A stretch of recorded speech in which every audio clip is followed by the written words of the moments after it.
Hi everyone!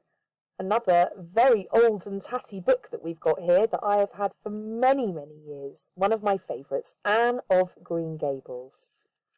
Look, it's all fallen apart, but I've managed to keep all the pages, and you can see it's another book that I was busy reading on my summer holiday in 1989 when I was just 8.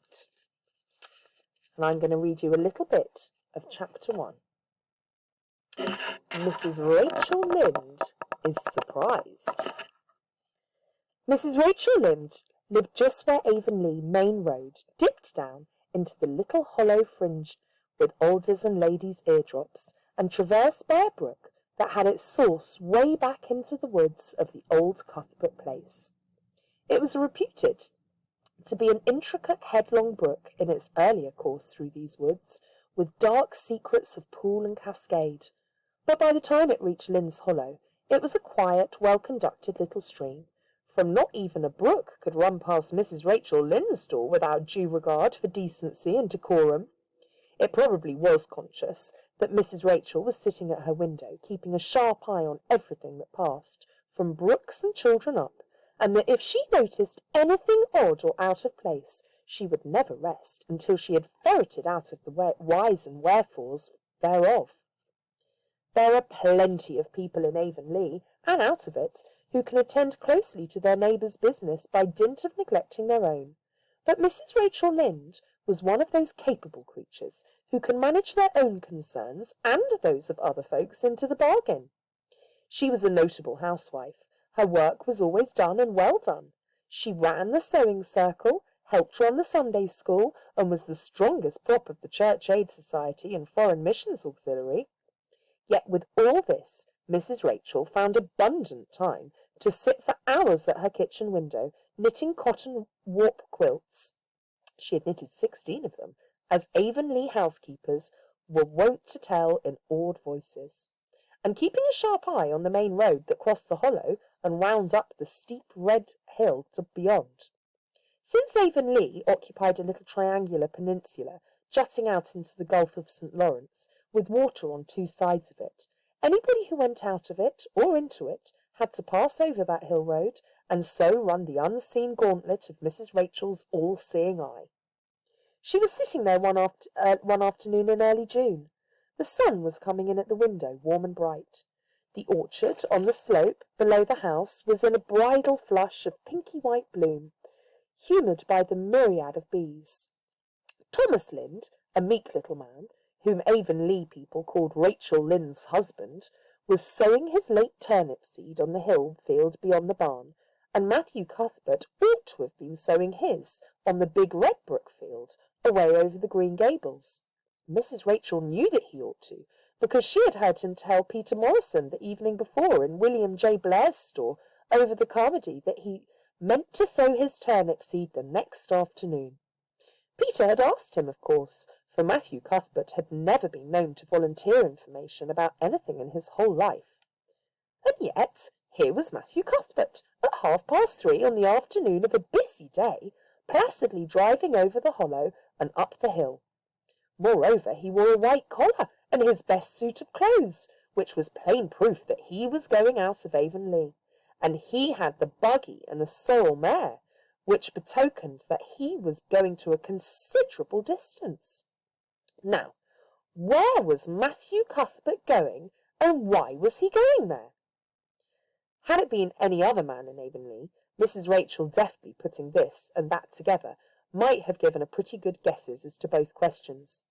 But Matthew so rarely went from home that it must be something pressing and unusual which was taking him, and he was the shyest man alive, and hated to have to go among strangers or to any place where he might have to talk. Matthew, dressed up with a white collar and driving in a buggy, was something that didn't happen often. Mrs. Rachel, ponder as she might, could make nothing of it, and her afternoon's enjoyment was spoilt. "I'll just step over to Green Gables after tea and find out from Marilla where he's gone and why," the worthy woman finally concluded.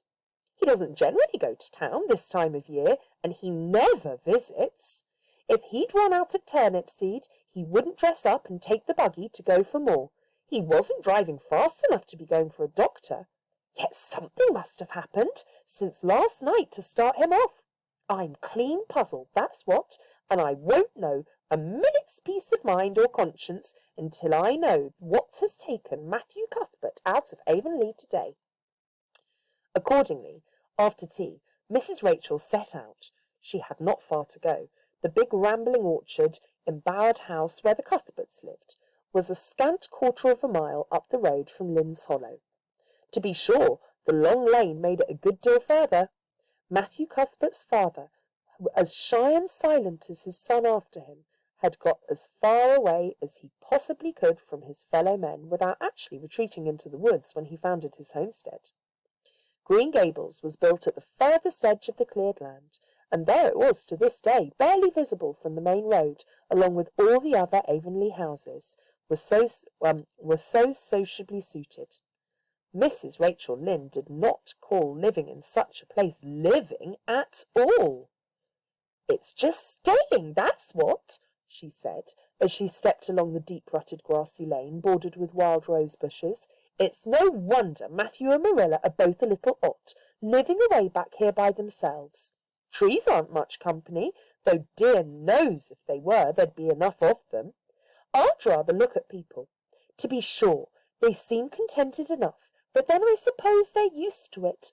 A body can get used to anything, even to being hanged, as the Irishman said." With this, Mrs. Rachel stepped out of the lane and into the backyard of Green Gables. Very green and neat and precise was that yard, set about on one side with great patriarchal willows, and on the other with prim Lombardies. Not a stray stick nor stone was to be seen, for Mrs. Rachel would have seen it if it had been there. Privately, she was of the opinion that Marilla Cuthbert swept that yard as often as she swept her house.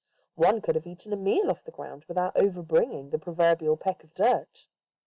Mrs. Rachel rapped smartly at the kitchen door and stepped in where bidden to do so.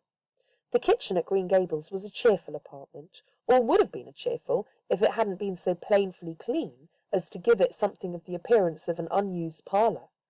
Its windows looked east and west, though the west one, looking out of the backyard, came a flood of mellow June sunlight, but the east one, whence you got a glimpse of the bloom-white cherry trees in the left orchard and nodding, slender birches down in the hollow by the brook, was greened over by a tangle of vines. Here sat Marilla Cuthbert, when she was sat at all, always slightly distrustful of sunshine, which seemed to her too dancing and irresponsible a thing for a world which was meant to be taken seriously. And here she sat now, knitting, and the table behind her was laid for supper. Mrs. Rachel, before she had fairly closed the door, had taken mental note of everything that was on that table. There were 3 plates laid, so Marilla must be expecting somebody home with Matthew to tea. But the dishes were everyday dishes,